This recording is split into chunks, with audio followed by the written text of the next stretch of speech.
देह क्या है, आत्मा क्या है, और ये रिश्ते क्या हैं जो बदलते रहते हैं।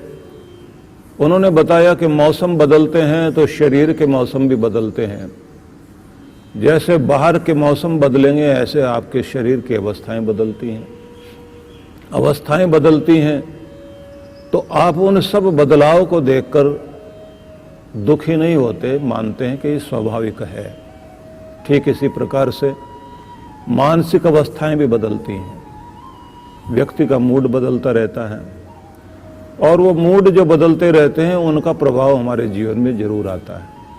लेकिन जिस दिन व्यक्ति को अपने समझ आती है कि मैं एक चैतन्य हूँ, न मरने वाला तत्व हूँ, मैं यात्रा में हूँ, बार बार शरीर धारण करता हूँ, इस दुनिया में आता हूँ, अभी जब इस पृथ्वी ग्रह में, इस पृथ्वी लोक में हूँ तो मुझे कुछ कार्य दिए गए हैं जिन्हें मैंने निभाना है, अपनी जिम्मेदारियां पूरी करनी है। लेकिन इसमें मैंने अपने स्वधर्म को पहचानना, अपने कर्तव्य को पहचानना, अपने लक्ष्य को खोजना है। तो पहले तो जान लेना है कि हम पहले भी मिले थे, अब भी हैं, आगे भी मिलेंगे। आत्मा का सफर जारी रहेगा। शरीर हमारी पहचान नहीं है, हमारी पहचान हमारी आत्मा है। इसे कोई पहचाने न पहचाने, लेकिन तुम अपने आप को जरूर पहचान लो। अर्जुन सुनते सुनते बड़ा शांत हुआ और उसके प्रश्न करने की भाषा बदल गई। तब उसने कहा कि क्या कोई ऐसा व्यक्ति होता है जो शांत हो, स्थिर हो, और वो बोलता कैसे, चलता कैसे, विचरण कैसे करता है, उसका व्यवहार कैसा होता है, उसकी मनोदशा कैसी होती है। इस सब का उत्तर देते देते भगवान श्री कृष्ण ने ये समझाया कि आपकी इच्छाएं आपको दौड़ाती हैं, क्योंकि इंद्रियां जो है अपने अपने विषयों को, अपने स्वाद को लेना चाहती हैं। ये विषय जो है, ये स्वाद हैं इंद्रियों के, और इंद्रियां उनकी तरफ दौड़ती हैं। जैसे कोई पशु, जहां भी उसका स्वाद दिखाई देता है वो पूरी ताकत लगाकर उधर की तरफ दौड़ता है।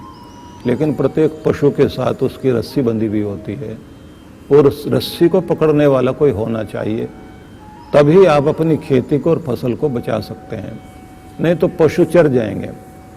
तो वो इंद्रियों के साथ, घोड़ों के साथ, पशुओं के साथ बंधी हुई रस्सी मन है, लेकिन उसे पकड़ने के लिए बुद्धि चाहिए।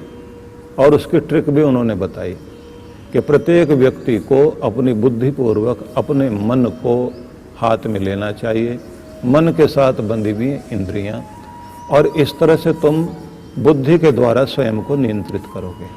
लेकिन इसके साथ में उन्होंने फिर यह भी दर्शाने का प्रयास किया कि जब तुम अपनी बुद्धि के द्वारा इंद्रियों को वश में करते हो और अपने मन को संभालते हो, तो ये ध्यान रख लेना कि तुम्हारे साथ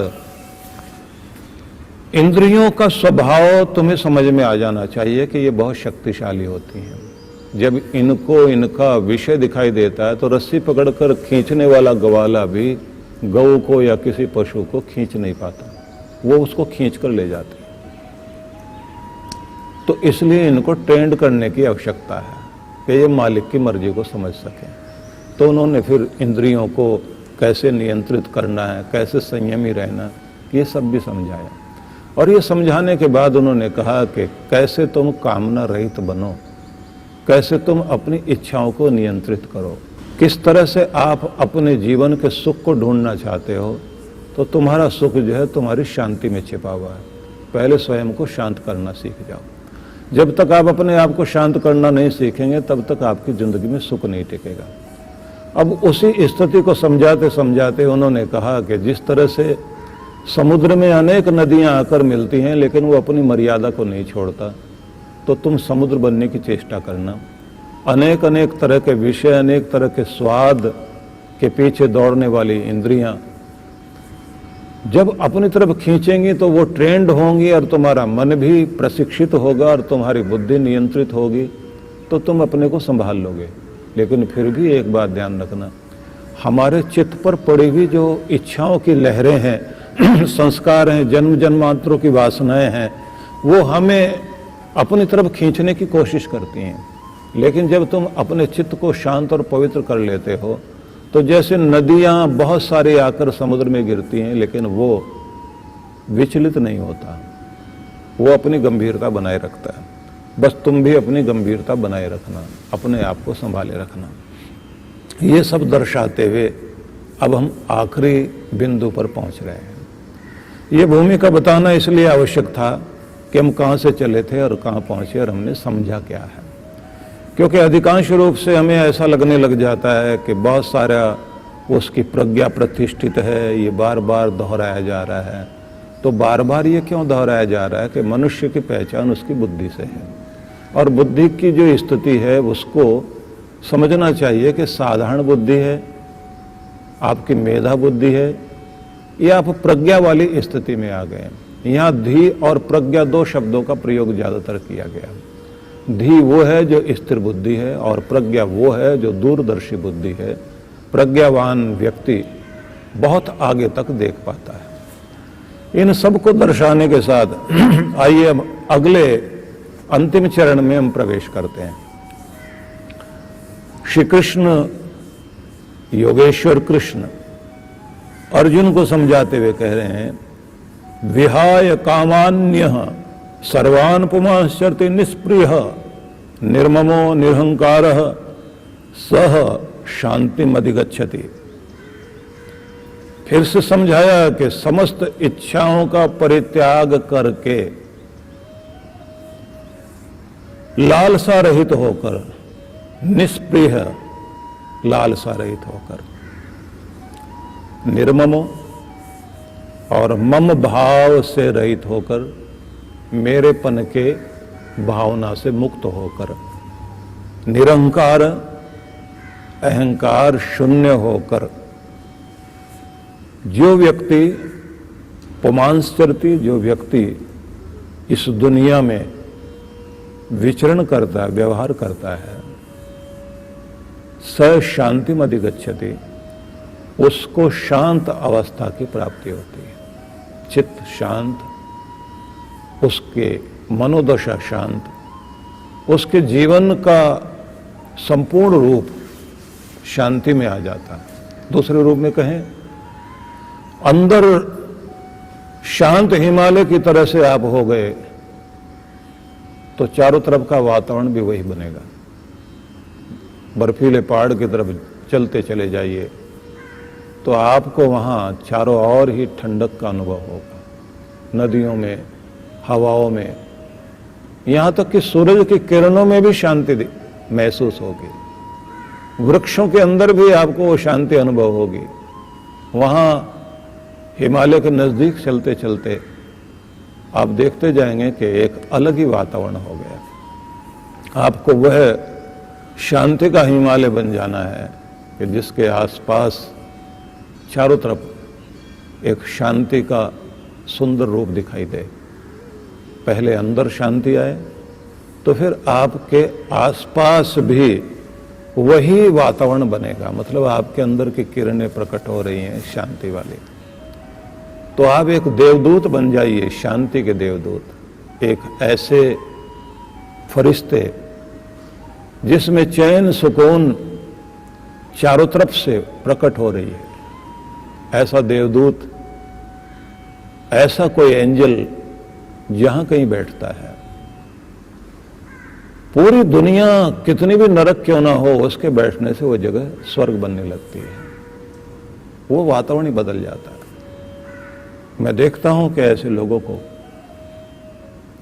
जिनके अंदर एक अच्छी चीज होती है, वो अपने आनंद में और अपनी शांति में स्थिर तो रहते ही हैं, लेकिन अपनी तरफ उस तरह के वातावरण को आने भी नहीं देते।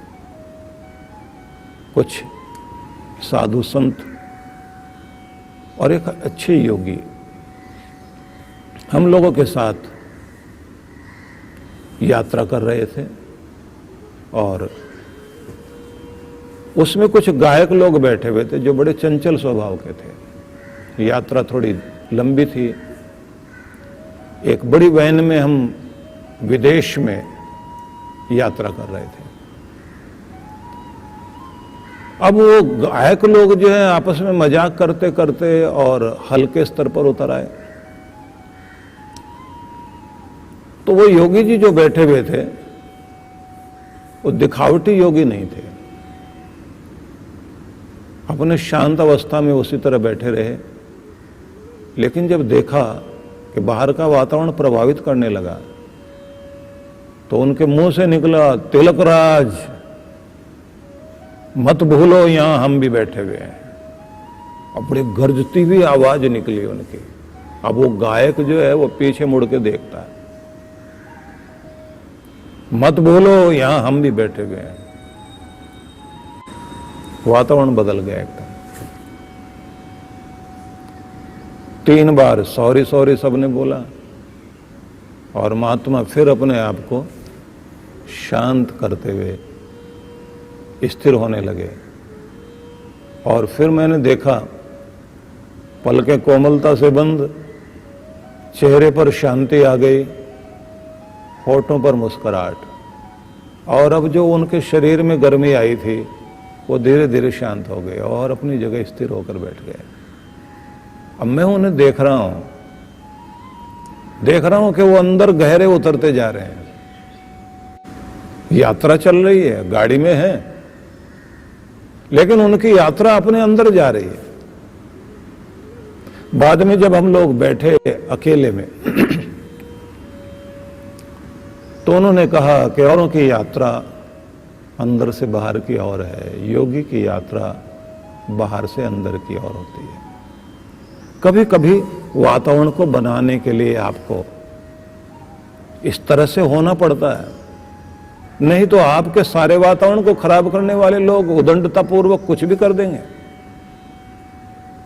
इसलिए श्री कृष्ण अगर योगेश्वर हैं, जो वातावरण धीरे धीरे बिगड़ने लगा था और चलते चलते वहां तक पहुंच गया, सैकड़ों वर्षों तक चलते चलते धाराएं वहां तक पहुंचती हैं कि जब उन्होंने इस युद्ध के लिए घोषणा कर दी कि तैयार हो जाओ, अब युद्ध ही एक उपाय बचा है। वातावरण तो ठीक करना पड़ेगा, लेकिन उस वातावरण में युद्ध में ही रमे रहे ऐसा नहीं। उन्होंने फिर अपने आप को सबको कहा कि वहीं पहुंच जाओ, अपने आनंद में, अपनी शांति में, अपने प्रेम में, अपने संतोष में, अपनी करुणा में, अपनी स्थिरता में पहुंच जाना बहुत जरूरी है। प्रकृति ने आपको भी ऐसा ही बनाया कि आप गुस्सा करें, आप दुखी हों, आप भयग्रस्त हों, आप रोएं, लेकिन आपको फिर धीरे धीरे अपनी शांति में आना पड़ता है। उसके बिना आप जी नहीं सकते। जितना जल्दी अपने आप को शांत कर लेंगे उतने जल्दी आप सुखी हो जाएंगे। बड़े होकर आप लोगों को यह अभ्यास हो जाता है। जिसने जितने ज्यादा उतार चढ़ाव देखे होते हैं वो जल्दी अपने आप को संभाल लेता है, और जिसने अभी शुरू शुरू में उतार चढ़ाव देखना शुरू किया वो लहरों के साथ जल्दी परेशान हो जाता है। लेकिन तरीका तो वही है कि अपने आप को शांत तो करना ही पड़ेगा। पानी अपने सही स्वभाव में पहुंच जाए, कितना भी गर्म कर दिया जाए, लेकिन उसे फिर ठंडा होना होता है, अपने रूप में आना होता है। हमें भी अपने रूप में आना चाहिए। आपका अपना रूप शांति का रूप है, प्रेम का रूप है, आनंद का रूप ही आपका निज रूप है, करुणा वाला रूप ही आपका अपना निज रूप है। निर्भय अवस्था में जीना ही आपका अपना वास्तविक रूप है। निश्चिंत होकर जीना ही आपका अपना वास्तविक रूप है। आशावान होकर जीना, उत्साहित होकर जीना, खिले हुए रहकर जीना, खिलखिलाते हुए रहकर जीना, लयबद्ध होकर जीते रहना, तरंगित रहना, तरन्नुम में रहना, गीत संगीत आपके जीवन से प्रकट होता रहे, आपके जीवन का सौंदर्य खिले रहना। आप अपने आप को हर समय बुझाते चले जाएं, ताजगी ही तो आपका अपना रूप है। आपको ताजा बने रहना है, आपको नवीन बने रहना है। आपके अंदर बासीपन नहीं होना चाहिए, पुरानापन नहीं होना चाहिए। आप हर पल नए होते जाओ।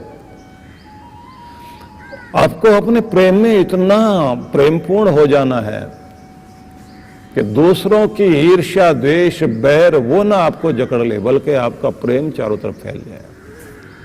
छोटे से बच्चे को प्रेम पालता है, प्रेम में पलता है। लेकिन वो जिसको भी देखता है अपनी बाहें फैलाकर भागता हुआ आकर उसको भी प्यार देता है। तो भूल जाते हैं सब लोग अपने क्रोध वाले रूप को। नरसिंह अवतार के समय में कहा जाता है कि भगवान ने अपना अवतार लिया और बड़े क्रोध कोप वाली स्थिति में आकर उन्होंने उस दैत्य का वध किया। लेकिन उसके बाद की स्थिति यह रही, कोप शांत नहीं हो रहा था, वो अपने रूप में आ नहीं पा रहे थे। भगवान अपने स्वरूप में नहीं आ रहे हैं, उनका क्रोध, उनका नरसिंह वाला रूप दिखाई दे रहा है और देवता लोग चिंतित हैं। पुराणों की कथा का सार बता रहा हूं आपको कि सारे देव लोग परेशान हैं कि इस समय प्रभु अपने रूप में नहीं आ पा रहे हैं। लक्ष्मी माता को प्रार्थना की गई, आप जाओ, आपके कारण वो अपने रूप को प्राप्त कर लेंगे, निज रूप में आ जाएंगे। लक्ष्मी माता गई और जैसे उन्होंने देखा पति का ऐसा रूप, क्रोध वाला, आंखें लाल और प्रचंड कोप की किरणें चारों तरफ फैल रही हैं। थोड़ी देर तो खड़ी रही और भाग गई वहां से। क्या ऐसा रूप, और बोल दिया प्रभु मुझे ऐसा रूप नहीं दिखाना, आप ये रूप नहीं अच्छा लगता। इसलिए लक्ष्मी जहां पर क्रोध किया जाता है ना, गुस्से में बोला जाता है, कड़वी भाषाएं बोली जाती हैं, उस जगह लक्ष्मी टिकती नहीं। इसलिए व्यापारियों को मुस्कुराते हुए रहना पड़ता है। बढ़िया सेल्समैन वही होता है जो मुस्कुराता हुआ मिले, शांत मिले, कड़वाहट पी जाए। लक्ष्मी जी को बड़ा पसंद आता है कि यहां पर टिकना चाहिए। अगर सेठ जी खुद नहीं मुस्कुरा सकते, मुस्कुराने वाला किराए पर लेते हैं, नौकरी पे रखते हैं। ऐसे आदमी को ढूंढा जाता है जिसके चेहरे पर मुस्कुराहट रहे, मीठी बात करे। और लक्ष्मी जी को ऐसे ही कोई बिना सजे हुए बासी रूप लेकर के खड़ा हो जाए, वो भी नहीं पसंद है। श्रृंगारित होना चाहिए, सुगंध आनी चाहिए, मधुर होना चाहिए, मिठास रहे, शांति की बात करे। तो ऐसे सेल्समैन, सेल्स गर्ल्स, उन सबको रखा जाता है। लक्ष्मी फिर वहां आती है।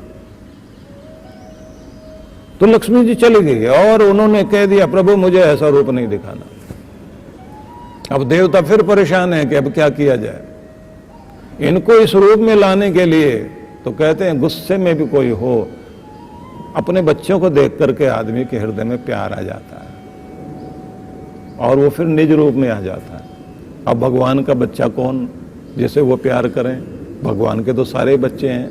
बोले ऐसा प्यारा बच्चा जिसे देखते ही एकदम बदल जाए, तो बोले प्रहलाद को बुलाओ। प्रहलाद जैसे आए तो वो नरसिंह रूप में जैसे उसे चाटते चाटते हुए प्यार से, और बोले प्रहलाद, और इतना कहते ही भगवान अपने रूप में आ गए। ऐसा पुराणकारों ने कथाएं लिखी, उसका सीधा ये रूप है कि भक्त जो है भगवान का बच्चा बन करके प्यार से उनकी शरण ग्रहण करता है और भगवान भी फिर अपने निज रूप का दर्शन कराते हैं और कृपा देते हैं। पुराणों की कथाएं बड़ी अद्भुत हैं। हालांकि मैं वो कथाएं किया नहीं करता, लेकिन यहाँ प्रसंग ऐसा है इसलिए आपको दर्शा रहा हूं कि जब निज रूप में प्रभु अपने आ गए तो चारों तरफ शांति फैल गई, करुणा वाला रूप आ गया। हालांकि करुणा के लिए ही उन्होंने क्रोध किया था। ये करुणा ही होती है सज्जन की कि एक व्यक्ति को या एक वस्तु को या एक कोने को कोप के कारण ठीक करते हैं, क्योंकि करुणा दिल में होती है। बाकी सारे वातावरण को ठीक कर लिया जाता है। यही समाज में भी होता है कि न्यायाधीश एक को दंडित करके और सबको सुरक्षित कर लेते हैं। नहीं तो इस दुनिया में चारों तरफ निर्दयता फैल जाए। यही करुणा है और भगवान का न्याय भी उनकी करुणा है। इसलिए कहते हैं ना, भगवान अगर न्यायकारी है तो फिर वो करुणा निधान नहीं है, और अगर करुणा निधान है तो फिर न्याय नहीं होगा। दोनों चीजें तो उल्टी हैं। अगर दया करोगे तो फिर न्याय कहां हुआ? और न्यायाधीश के सामने प्रतीक तो होता है, आंखों पर पट्टी बंधी हुई है न्याय की देवी की, तराजू है, दोनों पलड़ों को तोलना है। सीधा सार तो यही है कि न्याय ही करुणा है, न्याय ही दया है। समाज में न्याय हो, लेकिन कभी कभी हम लोग लकीर के फकीर बन जाते हैं। इतने लकीर के फकीर बन जाते हैं, एक न्याय करने के चक्कर में हम लोग अपनों को मार लेंगे, अपने को मार लेंगे। इसलिए श्री कृष्ण भगवान ने युधिष्ठिर को भी समझाया कि धर्म जो है लकीर का फकीर होना नहीं है। अगर टेढ़ा होकर भी सज्जनता की रक्षा की जाए और दुर्जनों का नाश करना पड़े तो थोड़ा हो जाओ। राम जी ने जो मर्यादाएं दी थी, वहां जहां कहीं युग के चलते चलते आवश्यकता पड़ गई कि मर्यादाओं को थोड़ा और उदारता के साथ खुला किया जाए, वो कृष्ण भगवान ने किया। तो विषय न बदल जाए, हम फिर वहीं आकर विचार करते हैं कि अपने निज रूप को हम प्राप्त करें, तो उसी निज रूप में हमें शांति की प्राप्ति होती है। शांति से मतलब यहां साधारण शांति नहीं है, ये शांति सफलता है, जीवन की सफलता। और इसके बाद आगे उन्होंने जीवन की उच्च अवस्था के बारे में बताया, लेकिन उससे पहले हम जरा समझ लें। समस्त इच्छाओं का परित्याग करके जब तक आप जियोगे इच्छा तो रहेगी। इससे तो आप आत्मा के लक्षण ही यही है, इच्छा द्वेष प्रयत्न सुख दुख ज्ञानानि आत्मनोलिंगम। जब तक आपके आत्मा शरीर में, आपके अंदर इच्छा तो आएगी। इससे तो कोई भी बच नहीं सकता, क्योंकि मन है, मन में इच्छाएं आएंगी। मन को आप नष्ट नहीं कर सकते, मन के कारण ही मनुष्य मनुष्य कहलाता है। लेकिन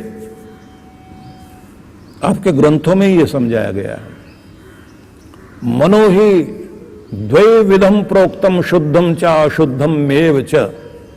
अशुद्ध काम संकल्पम, शुद्धम काम विवर्जितम। मनुष्य का मन जो है वो दो तरह का होता है, और उसकी इच्छाओं के भी दो रूप होते हैं। एक को शुद्ध कहा है और एक को अशुद्ध। जो मन अपनी इच्छाओं के अधीन और अतृप्त है वो अशुद्ध है, और जो मन इच्छाओं के आसक्ति से रहित हो जाए उसे शुद्ध कहा जाएगा। इसलिए ध्यान में चलने वाले लोगों के लिए एक नियम माना जाता है कि पहले तो मन को समझो ये है क्या। तो बताया जाता है कि मन है मनन विचारों को उत्पन्न करने वाला आपका एक अंग, जिसमें बहुत सारे, और कमाल की बात यह है कि मनस को मस्तिष्क में देखें तो कहीं वहां कोई अंग दिखाई नहीं देता। वो आकार वाला नहीं है, लेकिन सारे विचार जिसके कारण पैदा होते हैं, अच्छे और बुरे दोनों विचार। तो इस मन को जो विचारों का जनक है, जैसे बुलबुले उठते हैं ना पानी में, ऐसे आपके अंदर हर समय विचार उठते रहते हैं। और कितने, कहते हैं ये 50-60 हजार विचार आपके 24 घंटों में आते हैं, इतने सारे। अब आप सोच सकते हैं इतने विचार आते हैं, तो उसके बाद कहते हैं आपकी ट्रेनिंग, आपकी का प्रशिक्षण, आपकी कंडीशनिंग कैसी रही है अब तक। ज्यादातर लोगों के डर के विचार, चिंता के विचार, निराशा के विचार, अशांति के विचार और अतृप्त कामनाओं की प्राप्ति के विचार, ये विचार जो नकारात्मक है उनकी संख्या 80% होती है।